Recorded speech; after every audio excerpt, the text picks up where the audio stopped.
जी क्या हाल है आपका। उम्मीद करता हूँ आप तो फिर रहते होंगे। हाँ जी, अगर आपका भी इलेक्ट्रिसिटी का बिल बहुत ज़्यादा आता है, बिजली का बिल बहुत ही ज़्यादा आ रहा है और आपके यूनिट बहुत कम चल रहे हैं, तो आपने एसडीओ के साथ रब्ता किया होगा तो आपका मसला हल नहीं होगा। आई थिंक इनकी कंप्लेंट मैनेजमेंट सेंटर पर वापडा वालों की करें तो कोई फ़र्क नहीं पड़ता, इनको कोई इशू नहीं होता है, ये मसला सॉल्व ही नहीं करते हैं। तो मैं इस वीडियो में बताऊंगा कि आप किस तरह आई थिंक बिल को अपने को कुछ को माफ़ भी करा सकते हैं और इनकी कंप्लेन भी कैसे कर सकते हैं। तो कंप्लीट प्रोसेस मैं इस वीडियो में समझाऊंगा, तो वीडियो अंत तक लाजमी देखेगा। तो सबसे पहले मैं आपको बता दूं, आपने कोई भी ब्राउज़र ओपन कर लेना है, वहाँ पर लिखना है नेपरा कंप्लेंट। तो इस वेबसाइट का मैं लिंक भी आपको नीचे डिस्क्रिप्शन में दे दूँगा। तो इस तरह से आपने दूसरा इसका पेज है, ये इसको आपने क्लिक करना है। तो यहाँ नेशनल इलेक्ट्रिक पावर कंपनी के ख़िलाफ़ यहाँ पर कंप्लेन आप कर सकते हैं। तो यहाँ पर इन्होंने बहुत सारी चीज़ें दी हुई हैं, अगर आप पढ़ना चाहें तो पढ़ सकते हैं, नहीं तो हम सीधा आते हैं कंप्लेन। लॉन्च कंप्लेन के ऊपर आप क्लिक करेंगे तो इस तरह का कुछ आइकन होगा। अच्छा, एक बात और आपको बताऊं, अगर आपका बिल ज़्यादा आ जाता है तो आप एसडीओ के पास ना जाएं, आप सीधा एक्सियन के पास जाएं, जो आपके सिटी का मेन डिवीज़न का एक्सियन हो उसके पास जाएं। तो उसको आप बिल भी दिखाएं और सब कुछ दिखाएं, वो आपको आरओ के पास रेफ़र करेगा। आरओ भी वहीं पर डिस्ट्रिक्ट लेवल या तहसील लेवल पे होता है। तो आरओ आपका मसला हल करेगा और उसी टाइम आपका बिल कुछ यानी कि 6,000 बिल है तो 3,000 आपका कट हो जाएगा। ये मैंने खुद आई थिंक कराया हुआ है। तो यानी कि एसडीओ के पास जाने का या वापडा के अपने सब डिवीज़न के पास जाने का कोई फ़ायदा ही नहीं है, ख्वारी है, बंदे ही नहीं मिलते। अच्छा, हम कंप्लेन के ऊपर आते हैं। ये एक अलग महकमा है गवर्नमेंट की तरफ से, आई थिंक वापडा वालों के लिए। अगर आपका बिल ज़्यादा आता है तो यहाँ पर आपने डेट सेलेक्ट करनी है। यहाँ पर मैं आ जाता हूँ, कैलेंडर के ऊपर सेलेक्ट करता हूँ। यहाँ पर आज मैं 14 तारीख कर देता हूँ। उसके पास ये हमारे पास आ रहा है, do you loading the complain with contract distribution company. तो ये कह रहे हैं कि भाई आप कंप्लेन तो कर रहे हैं, लेकिन जिस कंपनी से आप आई थिंक आपकी सप्लाई आ रही है इलेक्ट्रिसिटी की, उसे आपने कंप्लेन की है या नहीं की है। तो ज़ाहिर सी बात है आपने हाँ करनी है, यस मैंने कंप्लेन की है।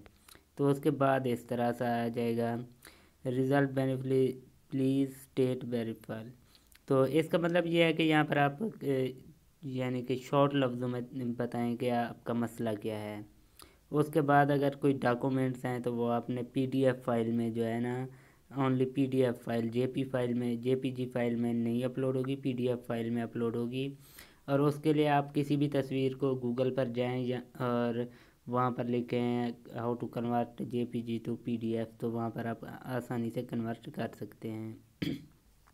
उसके बाद आपने सीएनआईसी नंबर डालना है, अपना नेम, एड्रेस, और यहाँ पर आपने अपनी जो भी सिटी हो आपकी आपने वो डालनी है।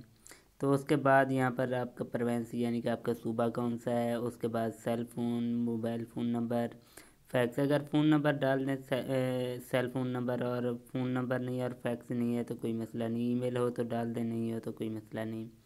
अच्छा, यहाँ पर एक्सटेंशन है, न्यू है, के इलेक्ट्रिक है। अगर कराची में से हैं तो के इलेक्ट्रिक करें, न्यू आप ना करें, एक्सटेंशन पे रहने दें। यहाँ पर इलेक्ट्रिसिटी बिल रेफरेंस नंबर आपका जो लिखा होता है वो आपने डायल करना है। यहाँ पर आपने चॉइस कंपनी पर करना है। ये BTPL है और आई थिंक के इलेक्ट्रिक यानी कि आइसको सब, यानी कि यहाँ पर मैपको हो गया। तो जितने भी आई थिंक कॉन्ट्रैक्टर हैं इलेक्ट्रिसिटी के, सब की यहाँ पर है। तो फॉर एग्जांपल मैं मैक को कर देता हूँ। उसके बाद ओके, यहाँ पर आपने कंप्लीट इन्फॉर्मेशन देखनी है, यानी कि मेन पॉइंट जो आपकी कंप्लेंट के हैं वो आपने लिखने हैं। उसके बाद आपने आ जाना है यहाँ पर। यहाँ पर आने के बाद आपने, यहाँ पर मैं आपको दिखाऊँ, ये कह रहे हैं नज़दीकी नेपरा कंप्लेंट ऑफिस। तो आपका नज़दीकी कंप्लेंट ऑफिस कौन सा है? इस्लामाबाद, कराची, लाहौर, पेशावर, क्वेटा, हैदराबाद, सक्खर, मुल्तान, फैसलाबाद और गुजरांवाला। तो यहाँ पर आप जो भी आपका नज़दीकी हो आप वहाँ पर सेलेक्ट करके, मैं फॉर एग्ज़ाम्पल मुल्तान है मेरा नज़दीकी तो मैं मुल्तान कर देता हूँ। उसके बाद ये कुछ आई थिंक के तफसील है कि वो आप पढ़ लें तो पढ़ लें, नहीं तो इट्स ओके। उसके बाद आई एग्री कर देना है। और यहाँ पर ये जो कोड लिखा हुआ है WVVA, ये यहाँ पर आपने सबमिट यानी कि फिल करना है। उसके बाद आपने सबमिट कर देना है। तो मैंने ऑलरेडी यहाँ पर कंप्लेंट की हुई है, तो मेरा मसला हल हो गया है। और यहाँ पर एक्सियन SDO सब लाइन हाजिर हुए थे। तो यहाँ पर ये कह रहे हैं बेलेफ the head office in the regional office to date number.